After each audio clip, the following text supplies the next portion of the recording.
Muito boa noite, sejam bem-vindos ao Jornal de Domingo. Pela primeira vez desde o início do conflito Rússia-Ucrânia, os representantes diplomáticos da Federação Russa em Cabo Verde falam à televisão de Cabo Verde. Para o novo embaixador russo em Cabo Verde, Yuri Borisovich Materi, argumentou que o conflito ainda não terminou porque os países ocidentais ainda não deram ordens à Ucrânia para encetar negociações de paz. Yuri Borisovich falou também do efeito das sanções na economia russa e dos estudantes cabo-verdianos naquele país. A representação diplomática russa em Cabo Verde é chefiada desde fevereiro deste ano pelo embaixador Yuri Borisovich Materi, um diplomata que tem mãe russa e pai ucraniano. E isto no tempo em que ambos os países pertenciam a uma única nação, a União das Repúblicas Socialistas Soviéticas, URSS, que existiu durante quase 70 anos.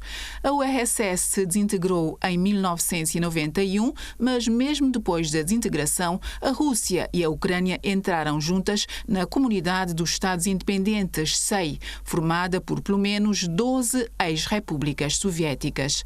Na CEI, enquanto Rússia e Bielorrússia forjaram uma aliança próxima, a Ucrânia foi se aproximando cada vez mais do Ocidente. E neste ponto, os jogos de interesse começaram a falar mais alto. E em 2022, a Rússia invadiu a Ucrânia. Uma investida militar que na Federação Russa é denominada Operação Militar Especial. Operação essa que já vai no 15º mês. Sublinhando as causas do conflito, o embaixador da Federação Russa fala do facto de não se ter respeitado a exigência russa em relação ao estatuto neutro da Ucrânia. Tivemos negociações com os Estados Unidos e com outros países da NATO para fecharmos um acordo escrito sobre a segurança da Rússia e para que a Ucrânia tivesse sempre um estatuto neutro.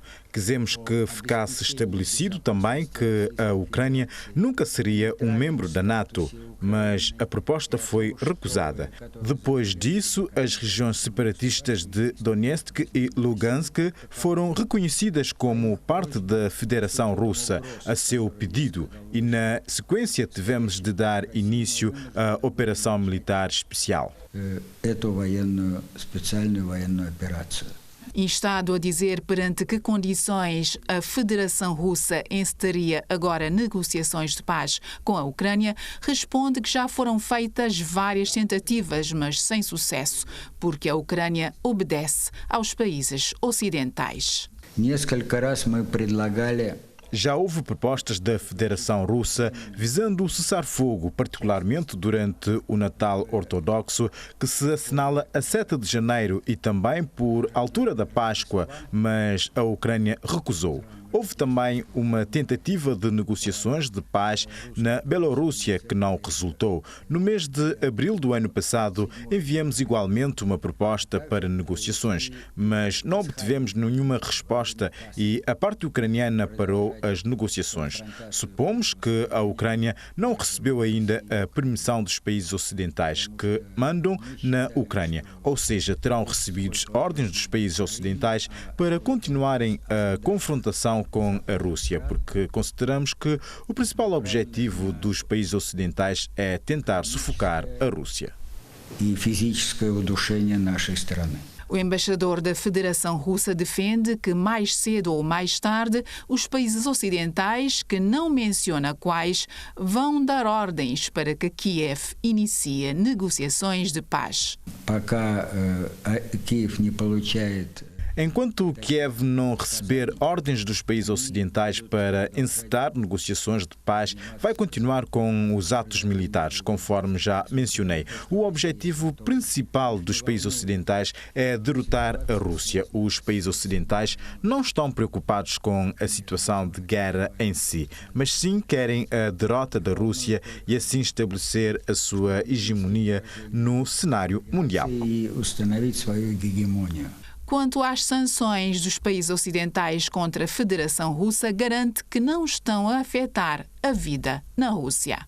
Конечно, мы переживаем определенные сложности в связи с санкциями. Claro que enfrentamos algumas dificuldades, já que tivemos de ajustar a nossa economia, mas os países ocidentais esperavam o colapso da economia russa. Mas nada disso aconteceu.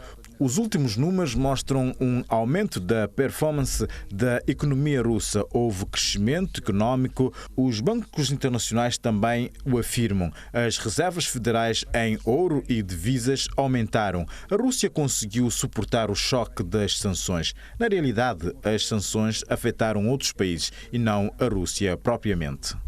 Сказываются на других странах.